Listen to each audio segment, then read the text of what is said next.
All right, and with that, we're going to go ahead and get started. So hi, everyone, and welcome back to another MassMEDIC webinar. My name is Anna King, and my pronouns are she, her, hers, and I'm a marketing coordinator for MassMEDIC. I'm so excited to be here with all of you for such an important conversation. And for those of you joining us who may be visually impaired, I can be described as a white woman wearing a blue sweater. And just a few housekeeping notes before we get started. This webinar is being recorded and will be available on our MassMEDIC YouTube channel after the event. We'll also have time for a Q&A at the end, so make sure to drop any questions that you may have in the Q&A function down at the bottom of the screen. So I'd like to take a minute to welcome everyone to our event and say thanks to Medtech Color for their partnership. And a big thanks to all of our speakers for being here today. Shout out to some of our MassMEDIC members on the panel. We've got McDermott, Will and Emery, Veranex, and Active Surgical.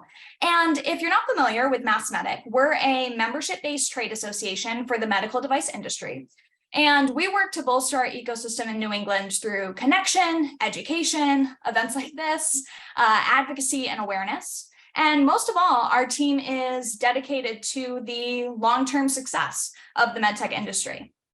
I mean, this industry is essential and it's exciting and it's growing, but we're also facing challenges, right? We're in the middle of a workforce shortage. Across the board, we see our member companies that are struggling to fill medtech jobs, especially ones in manufacturing that don't necessarily require a 4-year degree, but can pay really well and provide a path to growth and provide a purpose. And in addition, it's clear that there are racial disparities within our industry.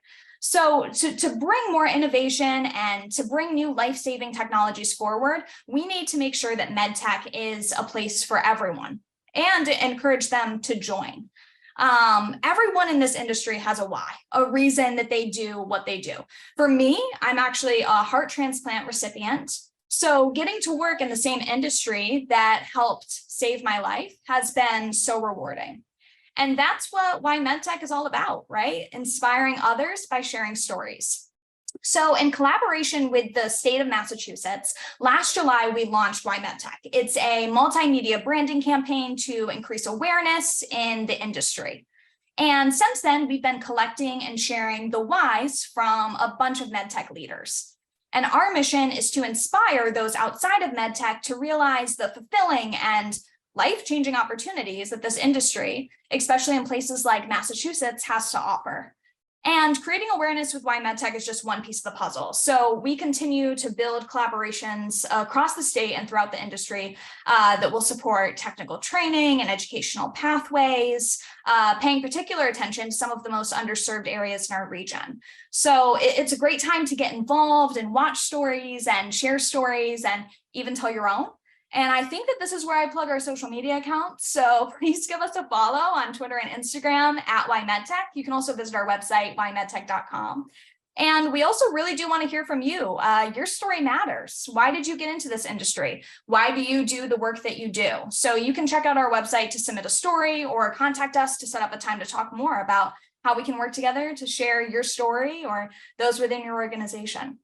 So turning back to the content of today's webinar, you're just about to hear some wonderful Why MedTech stories live. Actually, Manisha on our panel today, the CEO of Active Surgical, has an incredible Why MedTech story that we shared a few months ago. I know she'll be speaking on her experiences here today, but if you get the chance, definitely check that out. And honestly, I'm just thrilled to be here for this discussion with such awesome female leaders in MedTech. And not only will you hear their stories, but we'll start the discussion about how we can work to ensure that MedTech is a place for everyone. So thanks to everyone who supported our campaign so far. We hope that you enjoyed today's webinar, and we're looking forward to hearing your why. So with that, I'll pass it over to Ariana from Medtech Color. Thanks so much. Thank you so much, Anna, and thank you everyone for being present at this impactful conversation today. My name is Ariana Martin del Campo. My pronouns are she, her, hers. And for those who are visually impaired, I can be described as a Hispanic female wearing a pink blazer. And I'm the program coordinator for MedTech Color, a nonprofit organization whose mission is to advance the representation of persons of color in the medical device industry. And we are proud to partner with MassMEDIC today in honor of Women's History Month to bring you the stories of a few incredible, diverse female leaders in our organization and in our industry. And with that, it is my pleasure to introduce you to the moderator of today's discussion, Vanessa Pollard, a founding and board member of MedTech Color and the Food and Drug Law Practice Leader and co-chair of the Global Life Sciences Practice at McDermott, Will & Emery. Thank you so much, Vanessa, for being here today. Thank you, Ari, and thank you, Anna, and many thanks to MassMEDIC and to MedTech Color for putting this incredible discussion and panel together. I'm particularly honored to be here among this group of women. And one of the things that makes the medtech industry so special is that we do leverage very diverse perspectives and experiences to really try to impact patient health in positive ways and impact the public health in incredible ways. And this group of women are among the shining examples in our industry of leaders who are making an impact. So my pronouns, for those of you who are listening and visually impaired, are she, her, and hers. And I am a Black woman. I am wearing a red blazer, and I have locks. So to get started, I would love to turn it over to each of our panelists to introduce themselves briefly, and then we'll get into our why MedTech discussion. So Kimberly, would you like to kick it off, please? I would love to. Thank you, Vanessa. Welcome everyone to the discussion. I am incredibly honored as well to be on this panel with women who I have had a chance to interact with, and I'm excited to get to know some as well. So Kimberly Sterling, I am the VP of Global Value and Access at ResMed, a San Diego-based MedTech and digital health company. I am actually based in Indianapolis. I always say that San Diego based, but I'm in Indianapolis in the Midwest. And my pronouns, she, her, hers. And if you're visually impaired, I am an African-American woman. I also identify as Afro-Latina. And I have on also a reddish orangish shirt. Great, thanks, Kimberly. Deshawn? Thank you, Vanessa, and thank you everyone for attending this webinar. And I too am also very honored to be part of this distinguished panel. My name is Deshawn Dorsey, and I'm the Executive Director of AdvaMed ACEL, which is the small member company division within AdvaMed, the Advanced Medical Technology Association. And I also lead AdvaMed's Health Equity Workstream, a task that I took on the tail end of 2020. My pronouns are she, her, and hers. And if I were to describe myself for those who may be visually impaired, I am an African-American woman with a bun, currently wearing a tan sweater and a blouse covered in Oriental poppies, which remind me of summer. Great, thanks, Deshawn. Manisha? Hello, everyone. Thank you so much for having me. Very honored to be a part of this great panel. I am Manisha Shabugai. I'm the CEO of Active Surgical. Active Surgical is a startup company based in the Seaport area of Boston. We're an advanced visualization company leveraging science and AI to provide surgical intelligence in the operating room. My pronouns are she, her, hers. And for those of you that are visually impaired, I am an Indian woman. I'm wearing a red sweater. I have a medium length black hair. Excellent. Thanks, Manisha. And last but not Neda. Thank you, Vanessa. Wow, it's so great to be here with you all. I am Neda Hanafi. I am a co-founder and board director of MedTech Color. And in my day job, I lead regulatory strategy for Veranex. That's a service provider for medtech companies of all different sizes, helping you get your product from concept through to commercialization. I go by she, her, and hers. I am of African descent, and I'm Black female wearing a red scarf to draw in the red colors everyone's wearing. and actually wearing flowery blue top as well, Deshawn. So I think we all there was something in the air that told us what to wear today. I'm based in San Jose, California, where it is not California weather. So maybe I should be in DC with Vanessa on the East Coast. So thank you for having me, and super excited to have this discussion today. Excellent. So as everyone can hear and see, very powerful, very accomplished panel. I'd like to kick off the discussion with Kimberly by having you tell us a little bit about what you wanted to be when you grew up, and why did you enter MedTech? Tell us a little bit about your journey and your personal story. Sure. A little bit of background. So I come from a long line of teachers.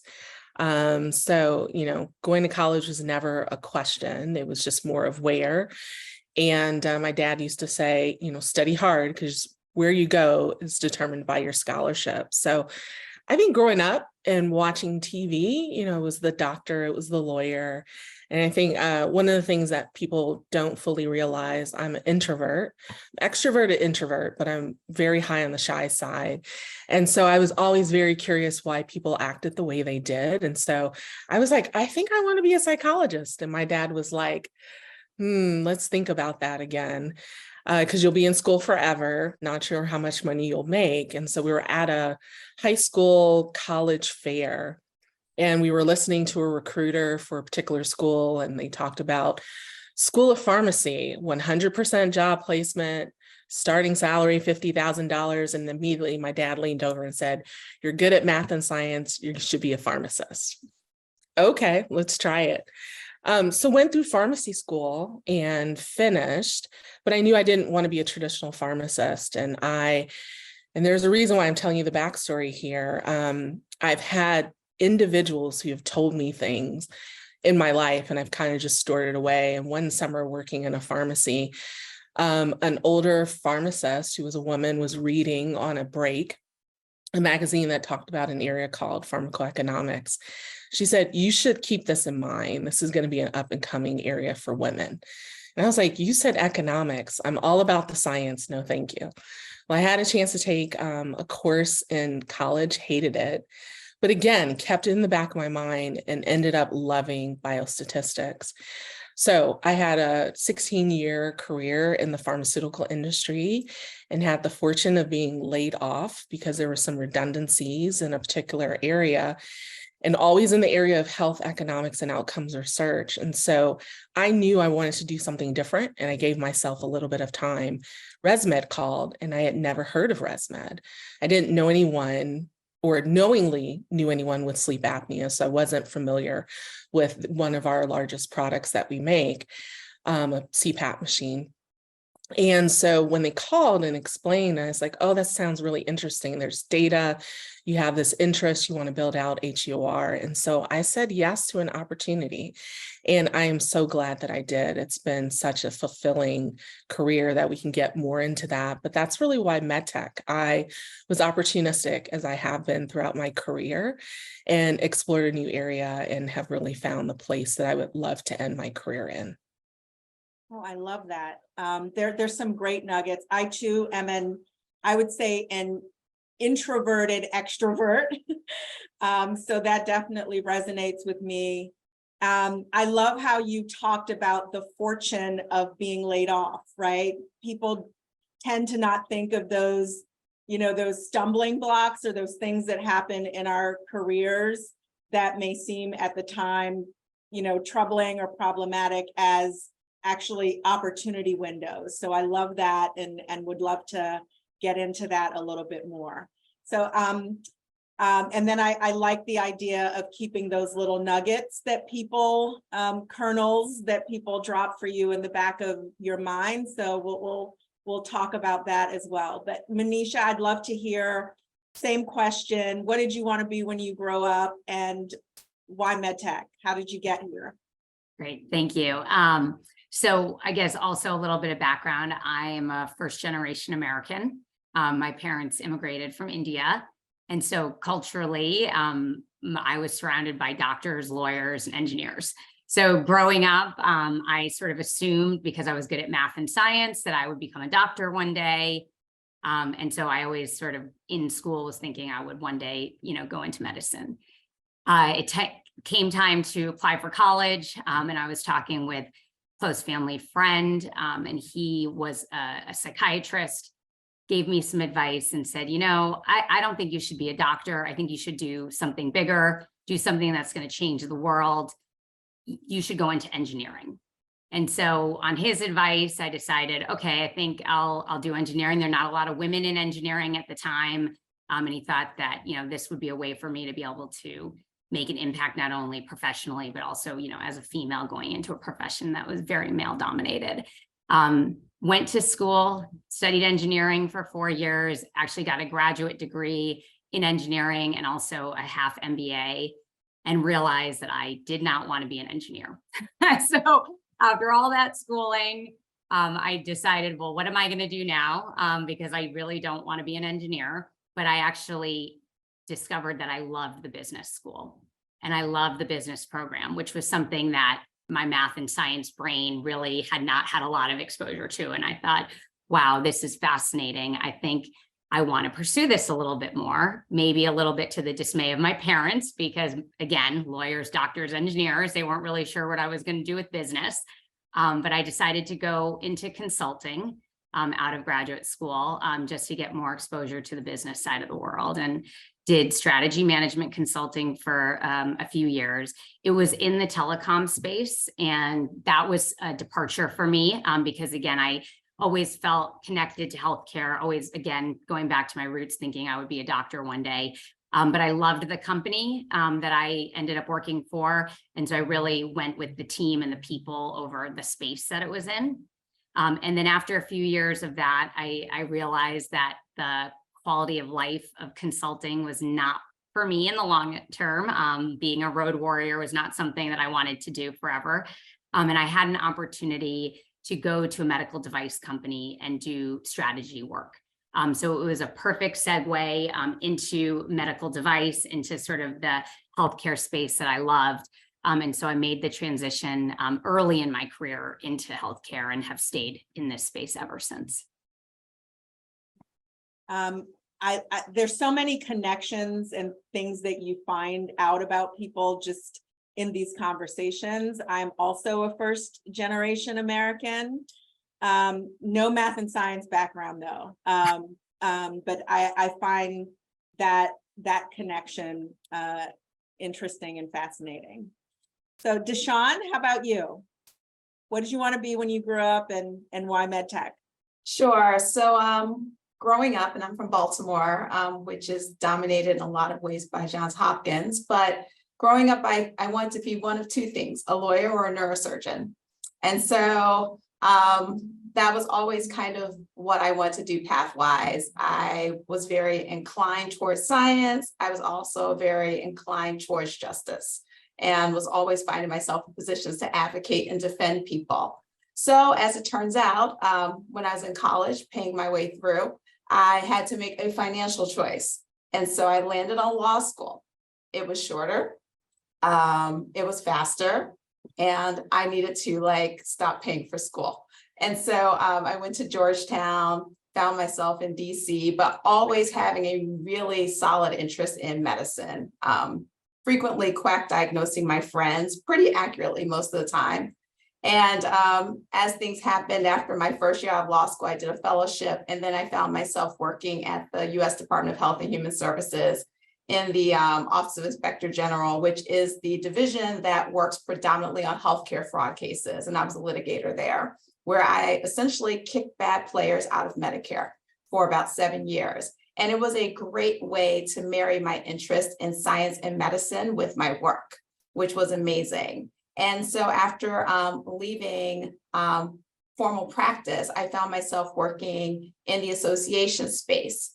And in this space, I started doing more Medicare policy work at an association for ophthalmologists originally, and then found my way over to AdvaMed, where I started doing the similar work on Medicare payment issues, working on coding issues, understanding and having a better sense of the challenges for medical device makers, but also having a better understanding of what exactly was being developed in terms of innovative technologies.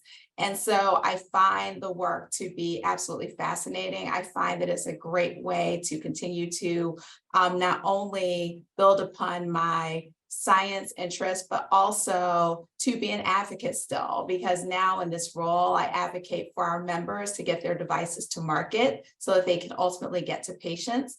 And a lot of the work that I do focuses on making sure that patients ultimately are getting the best outcome possible, because they're having a healthcare experience that is supported by access to the technologies they need to get them the best outcomes. So that's why MedTech for me. Excellent, thank you. Former government lawyer, so I love all these connections. I am myself. I spent my formative years at FDA. Neda, round it out for us. What did you Round it do out. I mean, I and- think the theme is you're either going to be a doctor, a nurse, or an engineer, or a lawyer, right? I think it goes back to our roots, or maybe that's all we knew then. It's so interesting the number of different careers available to the new generation nowadays. So similar story. Like I said, I grew up. I was born in Sudan, and also was raised partially in the UK, and have only been in the US. Although I say only, it's about 20 something years now, which is quite a bit, but holding on to my accent. And it stems from the aspect of, you know, we want to serve, right? I think what I heard was we're all coming to it as we want to help people, and how do we help people? It was really doctor, nurse, or lawyer, right? Or sometimes police officer, something in there, you know. But I also was at FDA, Vanessa, as you know, and say I spent my formative years there. And it really, you know, FDA is a public health agency with a mission to promote and protect public health, and predominantly engineers and clinicians in there. And we'd look at files in front of us and be like, you know, making decisions solely, kind of maybe missing the bigger picture of the impact of our decision making. So I was very drawn into the public health space and chose to add on a public health degree. And at Hopkins in Baltimore, where their mission is to save lives, millions at a time, right? So the broader impact of our decision making coming into play from the regulatory aspect. So I think it was part of just, how can I help people? How can I help people in a broader, more global manner, and at the core of it being patients at the center, and wanting to make sure that people had the right to a healthy life, and again, core of public health, core of service, so that they can do their best, and that it's regardless of race, age, ethnicity, sex, that you should have access to healthcare. And I think that's part of why we're here, and technology has the capability of being able to do that, maybe in ways that we didn't have that opportunity in the past. But making sure as we're moving forward to developing these technologies, it's with the mind of reducing inequities, which I'm sure we'll get to in the end. But I think you all said it, very similar journeys. So it's so interesting to see, like you said, Vanessa, the connections. And one of the things that I find interesting and fascinating among the group is that at various points, there was somebody, whether it was a parent or a family friend or someone, who looked at you and said, based on what I see in you or what I know of you, I think you should be this, fill in the blank.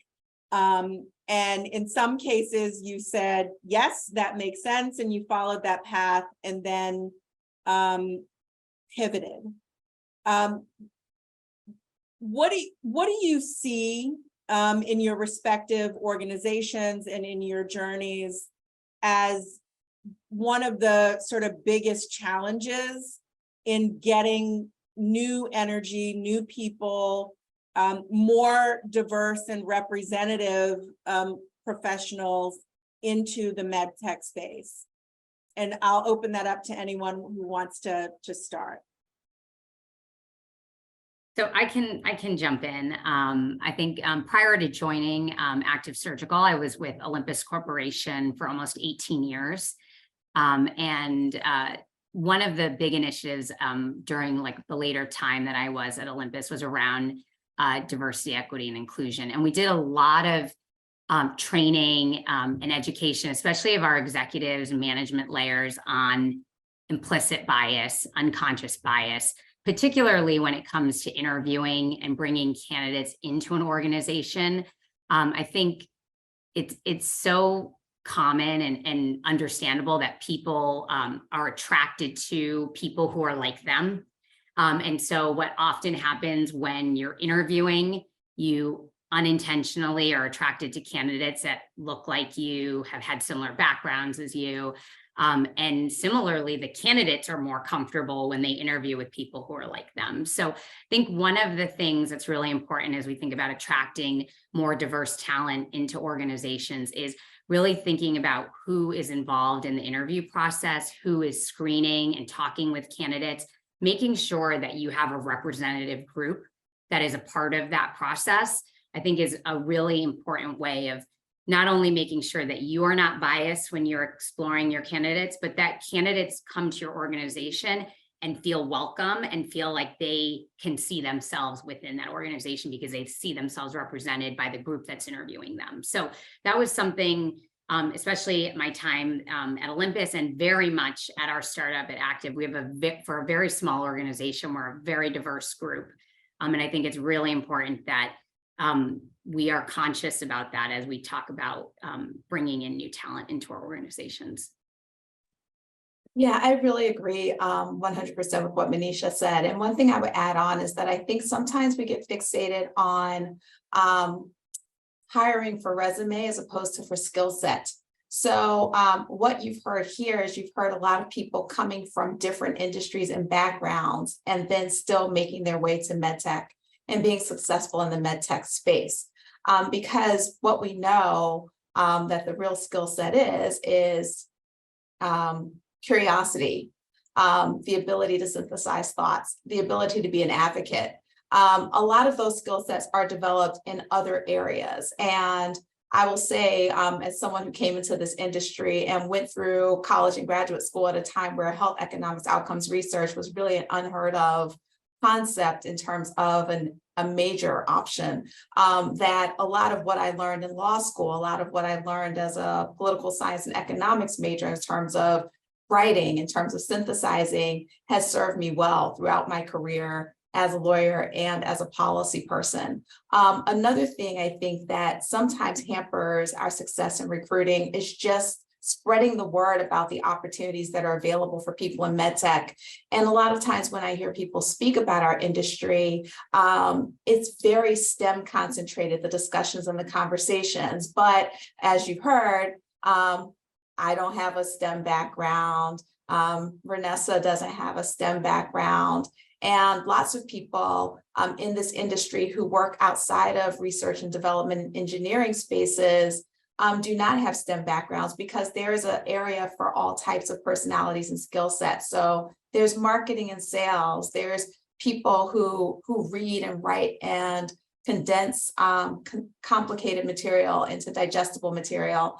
And so I think getting the word out about our industry, the array and the versatility of the positions available within the industry, and the need, as Manisha stated, for diverse perspectives, especially as we think about innovating devices and technologies for diverse people. I think that's really important in terms of our growth going forward. It's such a good call out, Deshawn. I was going to also add, it's where we're actually seeking candidates, right? It's easy, especially if you have a position and you need it filled yesterday. I need to go where I know I'm going to have a good pool of candidates, get through those resumes quickly and fill it, versus taking really time to say, how can I cast that net wider? Let me go to atypical places, or even ask your employees for new ideas. And then as hiring managers, insisting that you have a diverse slate coming to you. When I started building my HUR group a couple of years ago, I told the recruiter, I want a diverse candidate pool to actually select resumes to actually bring in from a phone screen perspective. So I think it's also on the hiring managers as well. And Yeah, Kimberly, oh, go ahead, Manisha. Yeah, I just wanted to comment on what Deshawn said about the fact that, interview for competency and skills as opposed to experience, and really thinking about what actual competencies and skills people have versus actual tasks that they've done. I think there's so many things that people can do outside of med tech and med device that are applicable to opportunities within the space. And so thinking about those transferable skills is really important. And the fact that it's not all STEM jobs, 100%, that is so true. And I think probably a misperception from people who aren't familiar with our industry. On that point of skills, I want to pivot a little bit to how would you define and figure out what your brand or what your superpower is, or what your best skill is, right? That differentiates you, especially if you're early in your career. Like, what was that process for each of you? And did you have a mentor, a sponsor, or somebody that really helped you define and figure out what's your superpower and how you want to leverage that in this industry? I know it's a complex question, but Netta, do you want to take that one? Maybe I'll just jump in. I think it ties into the conversation. I like to ask questions of why from a young age. Stop asking why, but why? But why? And I think it's that being curious, the curiosity aspect. And then adding on, if you like to solve problems. For me, it's like scientific, logistical, or strategic problems. But you can, in MedTech, there's all aspects, all different problems you need to solve. And you can just bring that curious mindset of how can I solve it in a more effective way, and then with diverse perspectives. And the only added bit is defining the problem is really, really critical. And that's what you learn in public health. Such a well-defined problem is a half-solved problem. So spend the time to define it. And if you're curious about that, I think there's something for everyone in MedTech, or specifically since we're talking MedTech, that could draw you in. So if you like to solve problems, MedTech's your place. But to your point is, I asked the why and that would lead you to your next space. But Kimberly, I know you're unmuted. Yeah, I will say I've had mentors, I've had supervisors provide feedback, and I'm also intellectually curious. And so what I would do is collect all of that. And what I tell people is you still have to sort through the feedback, because not all feedback is for you to do something from an action perspective, but see where the trends are. If you're early in your career, what are you hearing repeatedly? And see if that's something you want to further explore or to develop. And you can then turn that into something amazing later that may not even exist today, right? I think this up and coming generation is taking things that I would have never thought to put together, and now they have this whole career, and I'm sitting in awe of that. Sponsorship came later, especially the importance of sponsorship. I began to understand that, especially navigating through organizations and wanting to be at positions of greater influence and broader responsibilities. And then there was another piece of your question that I have forgotten now, but I do think it's about figuring out how you can show up authentically, being really comfortable with who you are, and then find a way to leverage that from your career perspective. And I think you won't you won't be burned out so soon because you're working from a point of strength. Oh, that was the other piece. There's tons of assessments that people can take. I mean, Strength Finders is a huge one, various types of like Myers-Briggs type of things to understand, who are you and what types of jobs probably marry up with who you are intrinsically are some of the things I would recommend to the group. And I think I would add, it seems really simple, right? But figure out what you actually like to do. And you might not like to do what you went to school and studied for. You might not figure out what you like until 20, 30 years into your career. Or as I tell people frequently, because every once in a while I run across people who love their work. and you ask them and their face lights up and they're like, I love this job. And I'm like, don't ever leave a job that you love. If you love it and you're good at it and you're impactful and you're effective, that job and what you're doing for that organization will 9 times out of 10 either make a way for you to get whatever you need, or you will take those skill sets and build upon them and create your own path and have exactly what you want in your professional life. But a lot of it is really kind of marrying your interests and always still having that interest in your work. So as I say, I really enjoy just what I learned in my work from day to day. That's not to say work is not without stress or challenges, but at the end of the day, at its core, I really just am intrigued by what I do. And I'm intrigued by understanding and appreciating the impact of the work that I do and what that means for patients and what that means for my community. And so I think that those are some of the things that I really do appreciate about my experience and that I've come to know over time. Kimberly mentioned sponsorship. I cannot say that I've actually had a sponsor yet, but because I have made it this far professionally without having a traditional mentor sponsorship pathway, the thing I have benefited from equally as much is the advice and counsel of colleagues and friends in my workplace. And I've had the blessing of making tremendous friends over the course of my career, and having them to provide advice and counsel and information and to teach me things that I needed to know for my job, but did not learn through a past job and had not had exposure to through my educational experience. So there's a lot of ways to get that information and to figure out what your path is and to move towards finding your way.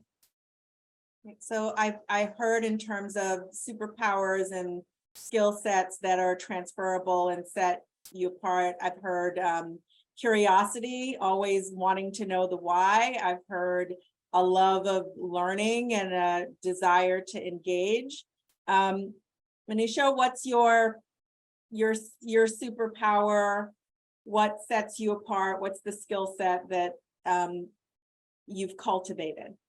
Yeah, I think probably 2 things that I was able to sort of build and cultivate through my educational background and some of my early professional experiences. One is critical thinking skills. So I talked about the fact that I went through engineering school and decided I did not want to be an engineer, but I would not have changed that educational experience for anything. It was really foundational in helping me think through problems, be able to think critically about something, break it into smaller pieces and work through and problem solve. So I think critical thinking skills is one of the superpowers that I tend to lean on.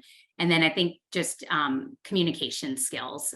Very early in my career, I got a lot of great feedback about just being able to communicate effectively, whether written, orally, presentations.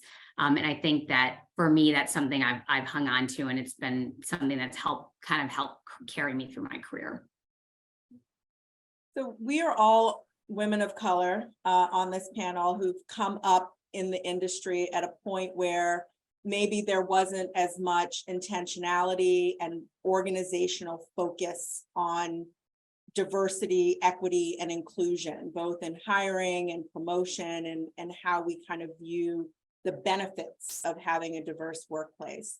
I'd like to hear from each of you, just any sort of challenges, lessons, wins, takeaways that you've had as women of color in MedTech, and how that has influenced how you show up with your superpower, and how you want to lead and make an impact. So I'll start with Kimberly on that one. Okay. There's a couple of things. I mean, I've always been the only, so I've gotten really comfortable in that from pharmacy school. So I have a doctor of pharmacy degree, went on to do a master's fellowship at a large university again. Well, and our group was actually pretty diverse, but there was 4 of us. And so I think it's it's coming into the room, not necessarily being shy about being the only, but also knowing that I bring a diverse perspective. And because I've had other experiences, so Deshawn keeps talking about the other experiences you have from other industries, you come in with something very unique, a very unique perspective. Leaning in on that and being willing to share my perspective has gained me a lot of credibility within the organization. And I think also coming into industry, cross-industry types of engagements, like I work with Deshawn really closely in one of the AvaMed work groups, other people start to notice and they're watching. And someone recently said, I love how you just come into a room and the way that you interact. And it's like, oh, didn't even think about that. Of course, they're talking about Zoom, but I mean, it's one of those where, again, I'm really working hard to be authentic in who I am and being comfortable. And so for me, that is one of the keys of how you excel within MedTech, because I think MedTech is unique in that things are fast-paced. There's a lot of innovation going on. There's a lot of activity and creativity. And so you can find your niche, but show up authentically and be sure to speak your perspective because it is so valued. Neda? Yeah, I love that, Kimberly. I think it really is about just being who you are and being able to step into it. So one of the best advice I got was from John Kabul, who was the Assistant Director for Health Equity while I was at FDA. And she said, no is the opening bid, Neda. So not taking no for an answer, and how can I switch that no into a yes or even a maybe, and you know, what if, the curiosity of why. So even if you said no, why? So let's talk about this. Let's unpack that and figure out how to get it to a yes. So I think being able to lean into that, and as you said, Kimberly, you know, sometimes you are that N of one. But maybe what's driven me is I've always been able to just, I'll say it, and I'll say what I'm thinking. And then funny enough, people behind you be like, oh, we were thinking the same thing, but we were scared to say it, right? I'm so glad, you know, you said it. Something someone else said to me, you know, and if you keep putting your head up, you're going to get shot. Which is kind of, maybe I just was like, it's worth it, you know. I'm going to say it because I can't hold back if something's wrong or inequitable or doesn't sit right with me. I think you need to say if someone voices it, and that's where you find like people they just need one person to open that door and they're willing to all say, oh, I actually think the same thing and this, and then you can start to move towards that brainstorming to solution solving and resolving. So I think it's maybe finding it in yourself. And as women, we tend to, you know, a lot of people talk about imposter syndrome or, you know, not being invited to the table, or like push beyond your comfort zone would be my take. And if you keep doing the same thing the same way, you're always going to get the same outcome. And that's not what we want if we want change. So be willing to challenge your own self. I know we have a lot of challenges we deal with daily, but I think maybe in MedTech, it's an opportunity to challenge your own self and your own preconceived notions or internal biases of yourselves. And you know, can I really do this? Yeah, you can, because we've seen women do it and they do it. So yeah, I think that was my perspective. Just lean into maybe being a bit uncomfortable, but you'll come out better at the end. Manisha or Deshawn, any challenges, wins, or important lessons that you've had to navigate through as women or as women of color in our industry, and how did you come out on the other side of that? Yeah, I can share a little bit about my own personal experience, professional journey. I do want to say, similar to Kimberly, I am used to being sort of the only growing up. I grew up in you know, middle class town in Connecticut, not a lot of Indian people, not very many people of color at all.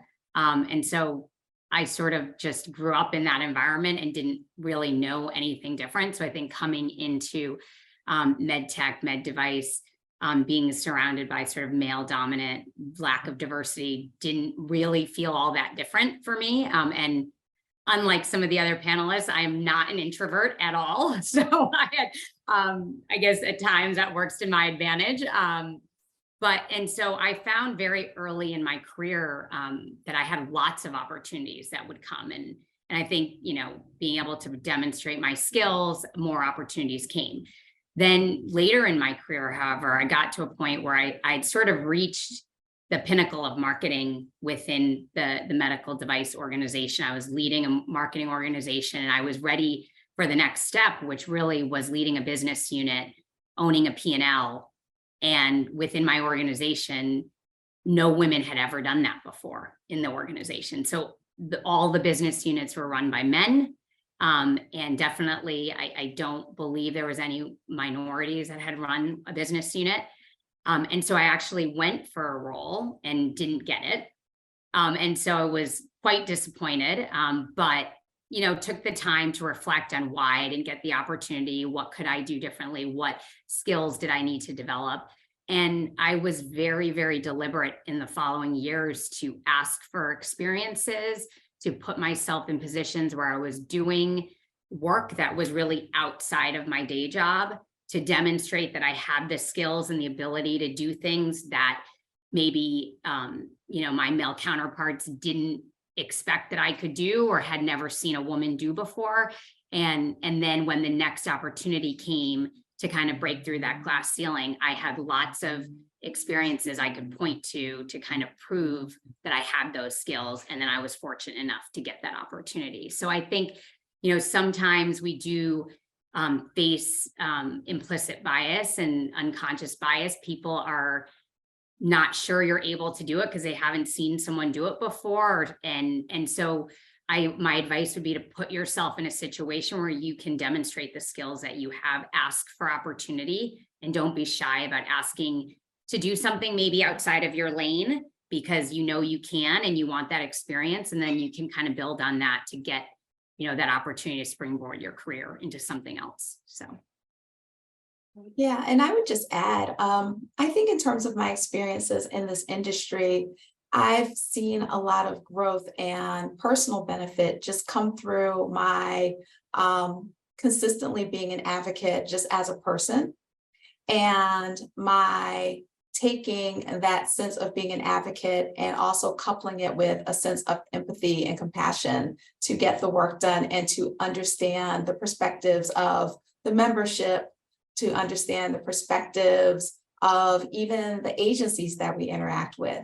And what that has facilitated are good dialogue, good relationships, and the ability to understand the perspectives of a wide array of members who sometimes are not on the same side of the issue, to understand the perspectives and sides of the policymakers, to try to get to a mid position where we might be able to get something that at least is improving the position for both sides, even though both are not coming out 100% with what they want, and a better understanding of what's needed to ultimately get to good policy making in this space. So as I think through that in the context of health equity, we know that there are longstanding issues with regards to accessing technology equally by different populations.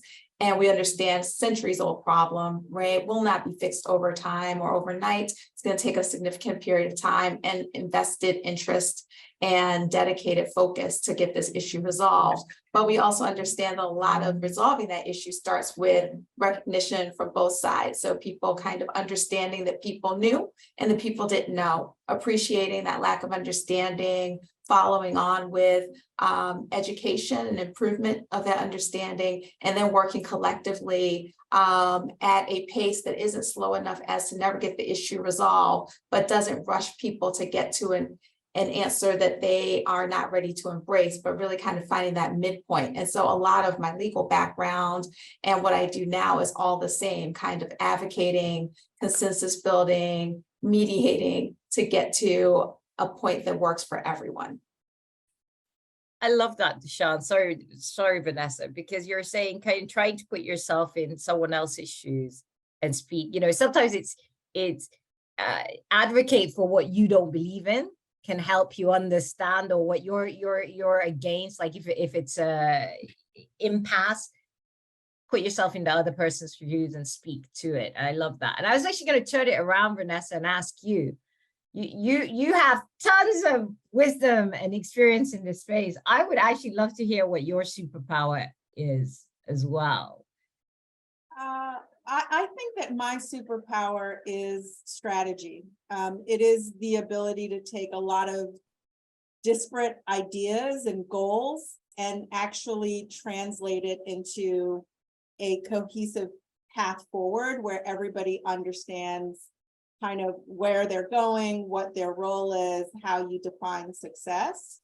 And for me, the thing that breaks my heart and how I want to serve the world and serve the industry is it's always been injustice of every kind, but particularly the impact of racial and ethnic bias, disparities on access and the ability for people who are talented to kind of reach their potential. So that's the stuff that lights my brain up. And I see technology and innovation as a way to bridge, disparity, right? It's a way to bring technology into the hands of people who might not have access to care. It's a way to tap into people's superpowers and skill sets so that they can leverage them in different ways. And so that's the thing that kind of lights my brain up. Leave it to Netta to turn it on me. It's in the time that we have left, ladies. I would love for each of you to kind of speak to, if you had one takeaway, one piece of advice for the folks on this call, regardless of where they are in their careers, what would it be in 2 sentences or less? I'll start. I think what I would say is never be afraid to ask the follow-up question. That follow-up question will get you the answer to so many things: work questions, life questions. Even ask yourself a follow-up question when you have a question about an issue. Ask that follow-up. And remember, people teach us this in kindergarten, right? There's no such thing as a stupid question. The only thing that is lacking is when we are afraid to ask the question and get the answers that we need so that we can make the most informed decision possible. Great. Kimberly, you want to take that one? Sure. And I wrote down tons of pieces of advice, but the one that I always give people that I hope is empowering is that you always have a choice. And sometimes we forget that. Whether we're in the midst of a heated discussion, you have a choice of how you engage in that or not. And that could be a positive thing. But even more importantly, as you're making career decisions, and if you're trying really hard to get someone to appreciate your skills, and if they don't, you have a choice. And as we've talked about, there's so many opportunities within MedTech. I invite you to rediscover what is possible. Love that. Manisha? All right, I think 2 things. One, we've already kind of touched on quite a bit, which is really just leaning into your superpower. I think that is one of the best advice I got when I was early in my career. It is the thing that is going to differentiate you from anyone else. And so really lean into that, and it will continue to help you differentiate and thrive in your career. The other, I guess, advice I would have is for the women in the audience. I came across a statistic that women will only apply for a job when they meet 100% of the qualifications, and men will apply when they meet 60%. And so I want to encourage all the women out there to put yourself out there. I think imposter syndrome is a real thing. I'm not going to lie. I've suffered from it myself. And so you can do it, and you should put yourself out there. You can grow into a role if you have those skills and capabilities, and you're curious and hungry to learn. You can grow into a role. So don't be shy on taking a chance. Love that. Netta, last but not least, what's the one piece of advice that you'd like to leave folks with? Oh, these are amazing. I think Ruth Bader Ginsburg said it best. Women belong in all rooms where decisions are being made. And we do, regardless of age, color of your skin, your educational level, how much money you have in the bank, whatever it is. I think if you look around, women are the ones who are getting things done. Yeah, I sound sexist, but they are. You have a problem, give it to a very busy woman and she will solve it. And our pitch competition showed that recently, the MedTech Color pitch competition. You should take out the 3 top winners, all female, all mothers with young children, all with personal lived experiences coming to solve a problem, right? And I think we all spoke to it, that lived experience is invaluable. And that different perspective in solving problems. That's why we're here. We want to make things better and solve problems. So I think it's just own your power. Just being a female is one power in my mind, and lean into that, and don't let anyone kind of, you know, dampen your light. You have a light and you have a value to add in anywhere you are. So own it and bring it. Vanessa, yours. I always say, just always make sure your passport is updated. Always have a passport and make sure it's up to date. And that's really all about, you know, raising your hand, seizing the opportunity when it comes, and being ready to make that move always. So I would like to thank all of you. You are all amazing, and I'm consistently humbled by the sheer talent and the diverse experiences and the wisdom that comes from just engaging in these conversations. I'd really like to thank you all for sharing, for engaging, and for bringing such, you know, value and authenticity to the medtech industry and what we do. And thank you to everyone who joined today, and I will turn it over to Anna to give us our closing remarks. Awesome. Thank you so much. Wow, that was such a wonderful discussion. Seriously, a big thank you to all of our panelists for being here today. So with that, we have reached our time. We just sent a survey in the chat. If you could take a moment to fill that out, we would really appreciate it. It gives us great feedback when we look into future programming. And I'd like to thank MedTech Color again for your partnership and helping us put on such a wonderful event today. So with that, thanks for being here, and be sure to check out whymedtech.com to learn more about our campaign. Have a wonderful day.